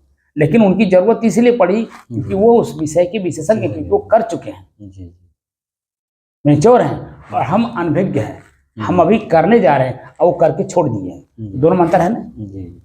इसीलिए सलाहकार की जरूरत पड़ती है। गुरु होता है आपके भीतर के गुरुत्व को जगाता है, जी। क्योंकि उसने खुद अपने गुरुत्व को जगाया। जी तो अपने कमी को देखा और अपने को देखा, तो कमी अपने आप दूर कर दिया, मैं जो शेष हूँ अपने आप में रह गया कि नहीं। जी रह गया। कमी जैसे निकला, जैसे कपड़ा है, जी कपड़े में दाग लगा है, जी मैल है, जी ये कम समझ में आया। तो कपड़ा तो अपने जगह पे स्थिर है, लेकिन जो मैल आ गया ये है, अलग से मैल को आपने अलग कर दिया, वो अलग से आ गया था ना, आपने अलग कर दिया, तो कपड़े की जो स्वच्छता है वो अपने आप में रहेगी कि नहीं रहेगी। ऐसे ही मैं स्वच्छ हूँ अपने आप में कपड़े की तरह, जी जी लेकिन उसमें विकार जो आ गए, जी। विकार आप निकाल दीजिए, तो आपकी अपनी स्वच्छता, निर्मलता, स्थिरता, एक रास्ता आकाश की तरह तो बिल्कुल रहेगी। जी लेकिन जो आप अपने ही कमी को नहीं देख पा रहे हैं, इसलिए कमी को दूर नहीं कर पा रहे हैं। ध्यान मूलम गुरुर्मूर्ति, पूजा मूलम गुरुर्पदम, मंत्र मूलम गुरुर्वाक्यम, मोक्ष मूलम गुरुर्कृपा। गुरुर्ब्रह्मा गुरुर्विष्णु गुरुर्देवो महेश्वरः, गुरुर् साक्षात् परं ब्रह्म तस्मै श्री गुरुवे।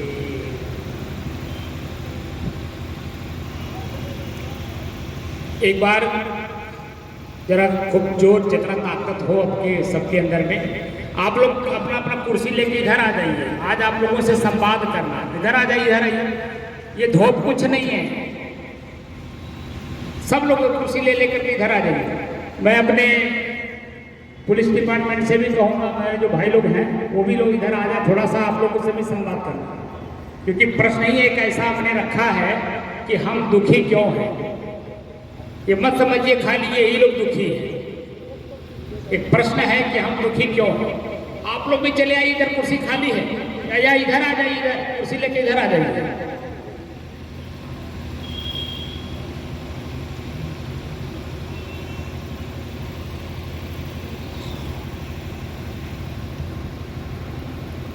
परम पूज्य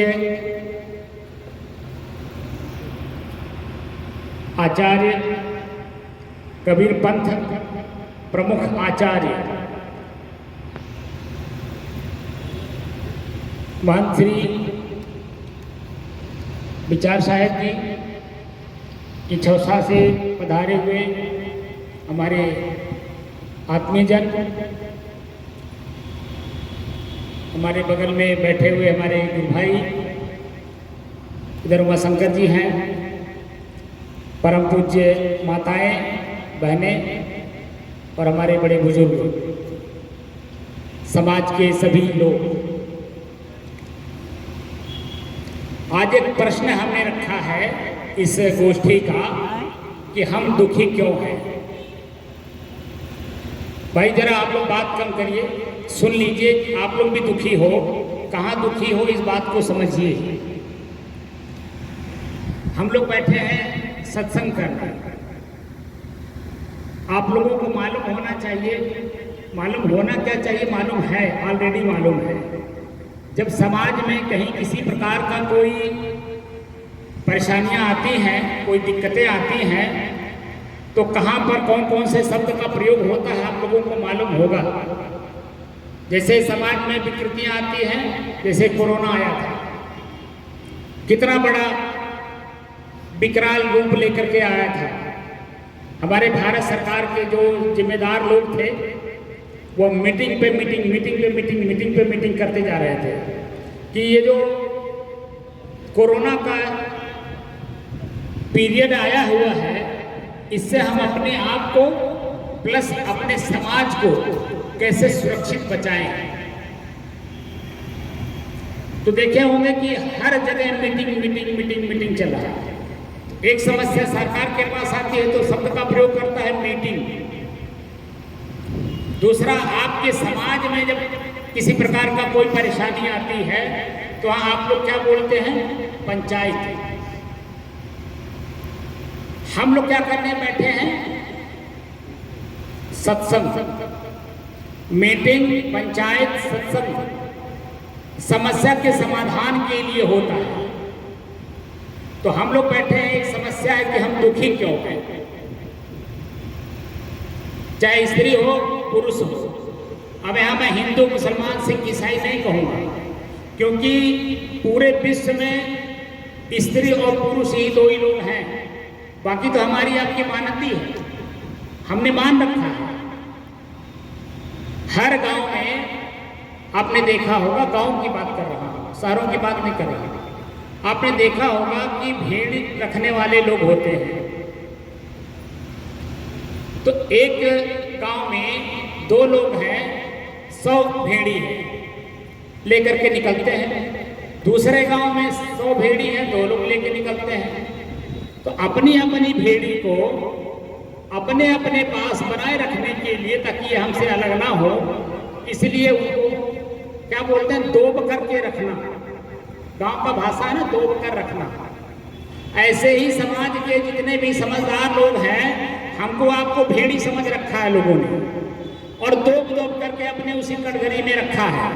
तो हम उस कटघरी से हम लोगों को बाहर निकाल देना चाहते हैं कि हम लोग खाली 2 ही लोग हैं, एक स्त्री एक पुरुष। लेकिन उसके भी ऊपर जब जाएंगे तो सिर्फ एक है। और वो मैं नहीं कह रहा, हम लोग जिस छत्र छाया में सत्संग कर रहे हैं, वो हमारे प्रमुख आचार्य कबीर साहब ने कहा है, सबको एक कर दिया। साफ कहते हैं, ए जियरा तय अपने दुखई संहार, और जही दुख व्यापी रहा संसार। वहां स्त्री पुरुष को भी खत्म कर दिया, वहां तो सबको कह दिए कि जय दुख व्यापी रहा संसार। सारा संसार उसी दुख से व्याप्त है, उसी दुख से हम आप भी पीड़ित हैं। गोस्वामी तुलसीदास जी ने एक लाइन लिखा है, बहुत मार्मिक की बात है, समझने लायक है। उन्होंने कहा कि जड़ चेतन ग्रंथि पड़ गई, यद्यपि छूटत कठिनाई। जड़ और चेतन का गांठ पड़ गया है, जड़ और चेतन का गांठ पड़ गया है। उसी गांठ से अपने आप को मुक्त करना है। कैसे मुक्त करेंगे? वो वासना का गांठ है, और हमारे आपके सभी के अंदर में है। चींटी से लेकर के हाथी तक जो जीव जंतु है, और मनुष्य में बच्चे से लेकर के वृद्ध तक, सभी लोग वासना रूपी गांठ से, गांठ के नीचे दबे हुए हैं। अब उसी गांठ को खोलना है। कैसे खोलेंगे? जैसे हमारे गुरु भाई अभी बता रहे थे कि बहुत दुख की खानी तब बची हो जब राम नहीं जानी। वो राम कौन है जिसके जानने से मेरा दुख यानी वासना हमसे मुक्त हो, वासना से मैं मुक्त हो सकता हूं? वो राम कौन है? आपने शायद गौर नहीं किया होगा, 22 जनवरी 2024 को जो हमारे राम मंदिर का शुभारंभ था, उसमें मैं भी आया था पूज्य गुरुदेव जी के साथ में, और मंदिर के ठीक बगल में मैं भी था सामने। और हमने जितने भी वक्ता उस मंच से भाषण दिए थे, हमने सबका वीडियो बना करके बल्कि यूट्यूब पे हमने अपलोड भी कर दिया है, और सबके बात को मैंने एकदम गौर से सुना है। उसी में से एक शब्द मैं आप लोगों को कह रहा हूं कि उन्होंने बताया था कि राम है नहीं, उनका प्रतीक है। मूर्ति का जो अनावरण हो रहा है वह प्रतीक रखा जा रहा है। राम के जो मूल रूप थे राम, वो आज है नहीं, उनका मूल रूप जो मूर्ति है उनका अनावरण किया जा रहा है। यानी उनके स्वभाव, विचार, आचरण, उन्होंने जो अपने समय में समाज को दिखाया, उसको आज समाज की जरूरत है। आरएसएस प्रमुख ने भी बहुत बड़ी बात कहा था, और उन्होंने उसको भी मैंने कोट किया है। समाज को किस तरह से चलाया जाए, समाज किस तरह से राममय हो, अपने अपने कामों में सभी लोग दक्ष हों, अपने अपने काम को करते हुए अपने परिवार को, समाज को सुदृढ़ बनाए, मजबूत बनाए, कैसे उस काम को किया जाए, वो सब चीजें हमको पढ़ने को मिलता है भगवान राम जी के जीवन से। वो राम कौन है जिसको सभी लोग जानते हैं, जानते तो हैं लेकिन मानते नहीं हैं। राम ने कहा, हमने सुना, लेकिन राम ने कहा कि अपने आप को सुधारो, ये हमने नहीं सुना। अब यहाँ राम कौन है जिसको जानने से हमारा वासना रूपी दुख हमारे जीवन से हट सकता है, निकल सकता है, उससे हम मुक्त हो सकते हैं। चाहे वो हिंदू हो, मुसलमान हो, सिख हो, ईसाई हो, जितने भी लोग हैं अपने अपने धर्म के अनुसार, जैसे एक उदाहरण देता हूँ आपको, जैसे पानी एक लिक्विड है, पदार्थ है, तत्व है। अब उसको कोई पानी कह के पीता है, कोई जल कह के पीता है, कोई आग कह के पीता है, कोई वाटर कह के पीता है, लेकिन पीता क्यों है? क्योंकि पीने वाला चींटी हो या हाथी हो, मनुष्य का कोई वर्ग हो, जब उसको तिरखा लगती है प्यास की, तो वो चाहे वाटर कह के पिए, चाहे वो टमाटर कह के पिए, चाहे वो पानी कह के पिए, लेकिन पीता क्या है? सिर्फ पानी। और पानी से ही हमारी तिरखा मिटती है। वो बताइए, कोई अपने अपने धर्म का कोई अलग अलग कहीं अलग अलग तालाब बना रखा है? पानी पूरे विश्व में एक ही है, आकाश पूरे विश्व में एक ही है, पृथ्वी पूरे विश्व में एक ही है। यानी जो 5 तत्व हैं, पांचों तत्व सबको प्रोवाइड कराया हुआ है पूरे विश्व को। अब हम कौन ऐसे हैं जिनको हम अलग अलग बांट लिए? इसका मतलब हम दोषी हो गए। दुख से बचने का जो उपाय है वो राम है। वो कौन से राम है? अब राम को समझिए। राम एक शब्द है संस्कृत का। अब वो शब्द बनाया हुआ है, कहां से बना, कैसे बना, कौन बनाया, ये प्रश्न है। और किस अर्थ में बनाया, और वो अर्थ क्या है जिसके बारे में हम लोग या तो जानते नहीं या तो जनाया नहीं गया। या तो हम जाने या तो कहीं से उसे प्राप्त करें।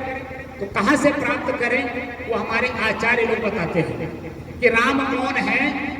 जो आपके घट में ही विराजमान है। और उसी राम को जानने से हमारा अपना दुख हमारे जीवन से निकल सकता है। वो कौन राम है? राम जो शब्द है वो 2 धातुओं से बना है, रम और घम। रम का मतलब होता है रमण करना, उसी में मिल जाना या वही हो जाना। घम का अर्थ होता है आकाश की तरह। जैसे आकाश अपने आप में ठोस है, स्वच्छ है, निर्मल है, निर्विकार है, उसी तरह से आपके भीतर में जो राम है वह भी निर्विकार है, स्वच्छ और निर्मल है, ठोस है और स्थिर है। और क्या है? शुद्ध है। और क्या है? एक रस है।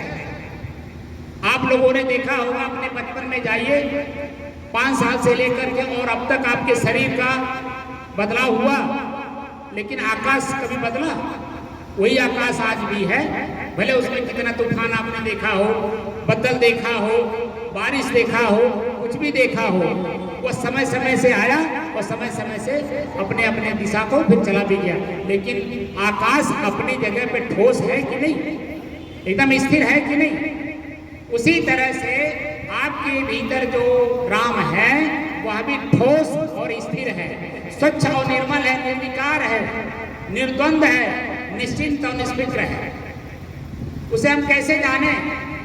उसको जानने के लिए हमारे ऋग्वेद के ऋषियों ने कहा 2 चीजों को जान लो। 2 चीजों को अलग अलग जान लोगे, उसके बाद आपका दुख आपको समझ में आ जाएगा और आप खुद अपने जीवन से अपने दुख को निकाल के फेंक दोगे, बाहर कर दोगे। जैसे जो किसान लोग हैं, खेतों में काम करते हैं, कभी कभी कांटा गड़ जाता है। कांटा तो बहुत छोटा होता है, लेकिन करकता सर तक है, पैर रख करके वो चल नहीं पाते हैं। और जब वही कांटा निकल जाता है तो दौड़ करके फिर चलने लगते हैं, क्योंकि कांटा निकल गया, उनको आभास हो गया, आंख ने देखा और हमारा पैर, हम जब पैर को रखे तो देखे कि अब दर्द नहीं रहेगा। कांटा जिस तरह से रहने पर दर्द देता है, निकल जाने के बाद उस तरह से दर्द नहीं देता है। वो तो कांटा निकालते समय जो आपके पैर में घाव हो गया है उसका दर्द भले रहे, लेकिन कांटे का दर्द जो चुभन होती है सर तक ना, वो नहीं रहता है। तो वासना रूपी जो कांटा हमारे जीवन में गड़ा है उसको हम कैसे निकालेंगे? तो 2 चीजों को जानना जरूरी है, एक जड़ एक चेतन। मैंने कहा ना, गोस्वामी तुलसीदास जी ने कहा कि जड़ चेतन ही ग्रंथि पड़ गई। गांठ क्या? वासना का। हमने शरीर को ही मैं मान लिया। हमारा दोष क्या है? शरीर को मैं मानना। शरीर मैं नहीं हूं, शरीर मेरा है और मेरा शरीर मेरे से अलग है। जहां जो लोग पढ़े लिखे लोग हैं उस बात को समझ रहे होंगे कि सैद्धांतिक रूप से जहां जब पढ़ा जाता है तो मैं और मेरे का अंतर जब ढूंढा जाता देखा जाता है तो पता चलता है कि मैं अलग हूं, मेरा अलग है। यानी मैं स्वयं हूं और मेरा मेरे से अलग है। जैसे मेरा गमछा मेरे शरीर पे है जरूर, लेकिन मेरे शरीर से अलग है। ये गिर भी सकता है, फट भी सकता है, उड़ भी सकता है, कोई छीन भी सकता है, कुछ भी हो सकता है इसमें, लेकिन मैं अपने आप से कभी अलग हो सकता हूं? मेरी आंख, मैं हम लोग क्या बोलते हैं, मेरा आंख मेरा है। मैं तो नहीं कहता हूं ना कि मैं आंख हूं। कभी क्या हम लोग कहते हैं कि मैं शरीर हूं? कोई भी पूछे तुम कौन हो तो नाम तो जरूर कहोगे, फला हो। लेकिन पूछा जाए कि शरीर तुम्हारा है कि तुम हो, तो कहेंगे मेरा शरीर। जैसे सर में दर्द हो, सबके सर में दर्द होता है। कोई अपने अपने परिवार में कोई कहता है कि मैं सर में दर्द हो रहा हूं, वहां पढ़े लिखे हो या ना हो, साफ साफ हम लोग कहते हैं कि मेरे सर में दर्द हो रहा है, मेरे आंख में कीड़ा गिर गया, मेरे आंख में धूल गर्दा पड़ गया। कभी कहते हैं मैं आंख में धूल गर्दा पड़ गया? कभी कहते हैं मैं सर में दर्द हो रहा हूं? साफ साफ कहते हैं कि मेरा मतलब मेरे से अलग है। अलग की वस्तु अलग है, वो सदैव रहेगा, बस उसी को हमने मैं मान लिया है, इसीलिए हम दुखी हैं। अब इसी को अपने से अलग कैसे करें, यही जानना है। मैं शरीर नहीं, शरीर मेरा है। जब शरीर मेरा है तो मेरा शरीर मेरे से अलग है, कैसे करें? उसी के लिए मैंने बताया ना, दो चीजों को जानना है। आप लोग बताइए, आप लोग उम्रदराज हो, भगवान और ईश्वर में कुछ अंतर है या नहीं? कुछ बता सकते हैं कोई लोग? भगवान और ईश्वर में क्या अंतर है? कुछ अंतर है या नहीं? कोई बता सकता है? अगर आप लोग नहीं बता पाते तो मैं बताता हूं। आप लोगों का इशारा में समझ गया कि भगवान और ईश्वर एक ही है, जो आप लोगों ने सुना है, पढ़ा है और जाना है। लेकिन हकीकत जब हमने अपने संतों के पास, आचार्यों के पास बैठ करके हम उसको बछौरने का काम करते हैं, उनको जानने का कोशिश करते हैं, तो पता चलता है कि दोनों दो हैं और दोनों अलग अलग हैं, दोनों एक नहीं है। और कौन है भगवान और ईश्वर? हमारा शरीर भगवान है। क्या है? हमारा अपना शरीर ही भगवान है। अब ये आप लोग क्रॉस क्वेश्चन कर सकते हैं कि मेरा शरीर भगवान कैसे? क्योंकि अभी तक ले हमने जो जाना, सुना या पढ़ा, वो दोनों एक ही हैं और कोई अलग रहता है कहीं बैठा हुआ, और सर्वशक्तिमान है, पूरे विश्व को वही चला रहा है। और आप कैसे बता रहे हैं कि मेरा शरीर भगवान है? तो भगवान जो शब्द है उसमें अक्षर कितने हैं? 5, भ, ग, व, आ, न। ये 5 अक्षर, 5 शब्दों में से एक एक अक्षर निकाल करके जोड़ करके भगवान शब्द बना है, जो मेरा आपका शरीर है। और कहाँ से आया? भूमि आपके शरीर में है कि नहीं? यानी मिट्टी, तो भूमि में से भा लिया। आपके शरीर में गगन है कि नहीं? गगन माने आकाश, तो गगन में से ग ले लिया। वह वायु, वायु माने हवा, आपके शरीर में है कि नहीं? आग और नीर, पंच प्रकृति को भगवान कहते हैं, जो हमारा आपका शरीर है, जो जड़ है। मैंने पहले कहा ना कि जड़ चेतना ग्रंथ पड़ गई, तो शरीर को मैं मान लिया है। इसीलिए हम लोग इसी शरीर में भूख लग गया, परेशान है, प्यास लग गया, परेशान है, किसी ने अपशब्द कह दिया, परेशान है, दुखी है। तो क्यों दुखी है? हमने मान लिया।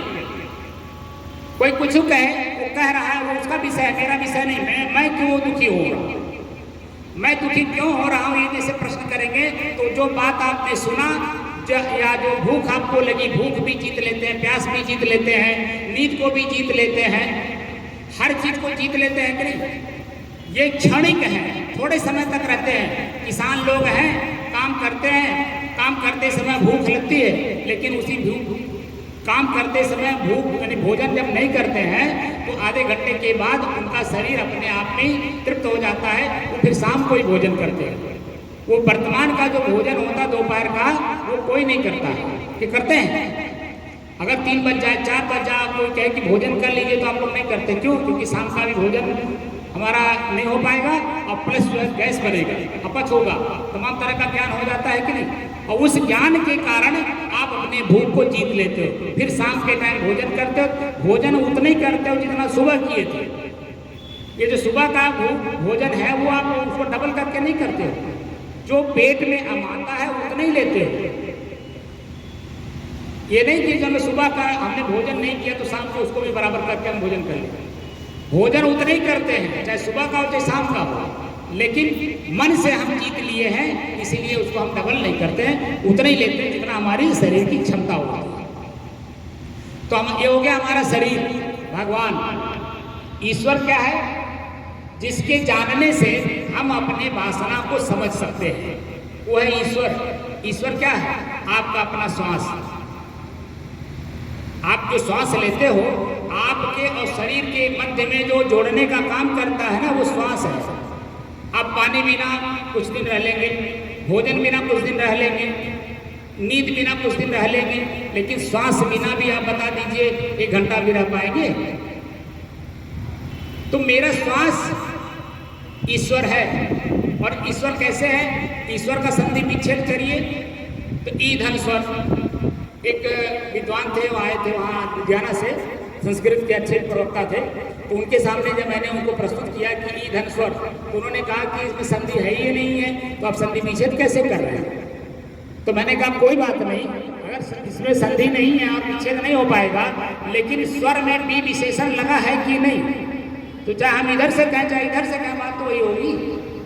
स्वर में विशेषण लगाया बी का, ई का, तो ईधन स्वर। ई माने ये, स्वर माने श्वास। हम अपने श्वास को अपने भीतर में देखें, एक एक पल हमारा श्वास कैसे चला। पहला प्रश्न अपने आप से करिए कि मेरा श्वास कैसे चला। अगर मन की दिशा चंचलता में है, दुख में है या किसी चीज में है, आप अपने श्वास को जब देखेंगे तो आपका श्वास तेज चलेगा। लेकिन मन में कुछ नहीं है तो आपका श्वास सामान्य चलेगा। अगर शरीर में रोग नहीं है तो स्लो भी नहीं होगा, धीमी गति नहीं होगी। अगर रोग है तो श्वास की गति धीमी हो जाएगी। तो अपने श्वास को जब हम देखने लगते हैं तो हमें अपना श्वास हमसे अलग महसूस होने लगता है। और जैसे जैसे आपका दिन बढ़ता जाएगा अपने श्वास के प्रति और लगातार उसको देखेंगे तो मेरा श्वास मेरे से अलग है। जितनी दूरी पे हम और आप बैठे हैं इतनी ही दूरी पर मेरा श्वास है। मेरा श्वास मेरे से अलग है, आँख अलग है, कान अलग है, नाक अलग है। ये क्या है? ये तत्व है। आँख कौन सा तत्व है? अग्नि तत्व। कान कौन तत्व है? वायु तत्व। इस तरह से 5 तत्व, पांचों तत्व हमारे शरीर में काम कर रहे हैं। मैं इनका जानने वाला दृष्टा साक्षी हूँ और इन सब से अलग, शुद्ध, शांत, स्थिर और एक रस हूँ। इस बात की आप लोगों को जानकारी होगी और धीरे धीरे धीरे धीरे आप लोगों का मन उसी श्वास में रम जाएगा। और जैसे श्वास में रमा, आकाश की तरह आप भी स्वच्छ और निर्मल हो जाएंगे। क्योंकि हर पल जब श्वास को पढ़ेंगे तो मेरे मन में क्या उत्पन्न हो रहा है वो आपको पकड़ में आ जाएगा। और जैसे ही आपके अपने पकड़ में आया, आपने उसका निराकरण कर दिया, स्वच्छ और निर्मल जैसे हैं कम से कम वहाँ पर आप स्थिर बने रह जाएंगे। ना आपके जीवन में कोई दुख आएगा, ना प्रसन्नता आएगी, क्योंकि दोनों मेहमान हैं। प्रसन्नता आई इसका मतलब दुख नहीं है, दुख आया इसका मतलब प्रसन्नता नहीं है। यानी एक जाएगा तो एक आएगा, लेकिन आप अपने जगह पर स्थिर हो, इसलिए दोनों को समझ रहे हो। तो अपनी स्थिरता को जाने बिना, अपनी ठोस स्थिरता के बिना जाने कि कहिए कि आपका जो जड़ चेतन का ग्रंथ गांठ जो बढ़ गई है वो निकल जाए, संभव नहीं है। तो संभव को, असंभव को संभव बनाने के लिए आप लोग संतों के सानिध्य में आते हो और संतों के सानिध्य में रह करके अपने मूल तत्व को जानने की कोशिश करते हो कि मैं भी जैसे 5 तत्व अपने आप में ठोस हैं, स्थिर हैं और प्रकृति के नियमानुसार बदलते रहते हैं, वो तो ठोस है, लेकिन पांचों में मिले हुए हैं, इसीलिए वहाँ उनकी क्रिया अलग अलग दिखती है। मैं अपने आप में ठोस हूँ ये नहीं समझ में आता, क्योंकि हमारी आँख बाहर देखती है, कान बाहर सुनता है और उसी को मान करके हम लोग दुखी सुखी हो रहे हैं। तो मूल मैं भी एक तत्व हूँ, उसको बोलते हैं निज तत्व। कबीर साहब ने कहा जो चाहो निज तत्व को तो शब्द ही लेहु परख। शब्द को परखने की बात करते हैं। शब्द बिना सूरत आंधरी, कहो कहाँ को जाए, अद्वार न पावे शब्द का, फिर भटका खाए। तो शब्द को ही हमें समझना होगा, क्योंकि शब्द के माध्यम से ही हम अपने भीतर की बात को सामने प्रकट करते हैं। अगर हम उस लेवल के चिंतन रखते हैं तो हमारा चिंतन आपका चिंतन एक हो जाएगा, कहीं द्वंद्व रह नहीं गया। अरे वही भोजन आप ही करते हो, वही नींद आप ही लेते हो, वही पानी आप ही पीते हो, वही बिस्तर पे आप ही सोते हो, तो हम तो अलग कैसे हुए? यानी चेतना की दृष्टि से जब देखेंगे, जो अभी हमारे प्रथम वक्ता बोल रहे थे, साकेत के पूर्व अध्यक्ष, वो प्रेम की बात कर रहे थे। प्रेम कैसे जगेगा? हम अपने भूख को जब देखेंगे तो दूसरे के भूख को समझ जाएंगे, सामने वाले को भोजन करा देंगे। यही आपका आंतरिक प्रेम है। आंतरिक प्रेम को समझने के लिए अपने आप को जानना जरूरी है, और अपने आप को जब जान लेंगे तो मेरे सामने कोई बुरा नहीं है। कबीर साहब कहते हैं, बुरा जो देखन मैं चला, बुरा न मिलियो कोई, और जब दिल खोजूं आप ना, तो मुझसा बुरा न कोई। तो मैं खुद बुरा हूँ और आपको बुरा कह रहा हूँ, क्योंकि हमारे आँख पर जो चश्मा लगा है वो बुरे का लगा है, इसीलिए मैंने आपको बुरा माना। लेकिन अगर हमारा चश्मा एकदम स्वच्छ और निर्मल हो तो हम आपको बुरा कैसे मान लेंगे? जब हम आपको बुरा नहीं मानेंगे तो आप हमको बुरा मानते भी रहोगे, तो भी अंत में जाकर के आप अपना मुझे मान ही लोगे। ये सैद्धांतिक चीज है। चेतना के सिद्धांत है कि जब हम अपनी चेतना को जान लेते हैं तो दूसरे की चेतना को जानने में आसानी होती है। तो मैं अपनी वाणी को ही विराम देता हूँ, लेकिन एक बात यही आप लोगों से कहूँगा, क्या मेरे बात को आप लोगों ने समझा? मेरा दुख क्या है? हमने आप ही लोगों की तरफ से प्रश्न रखा था संतों के बीच में कि मैं दुखी क्यों हूँ। अभी महाराज जी जब बोलेंगे आप लोग इस बात को गौर से, जरा शब्द ही हम लोग देते हैं, और शब्द जो बड़े गौर से सुनता है और बाद में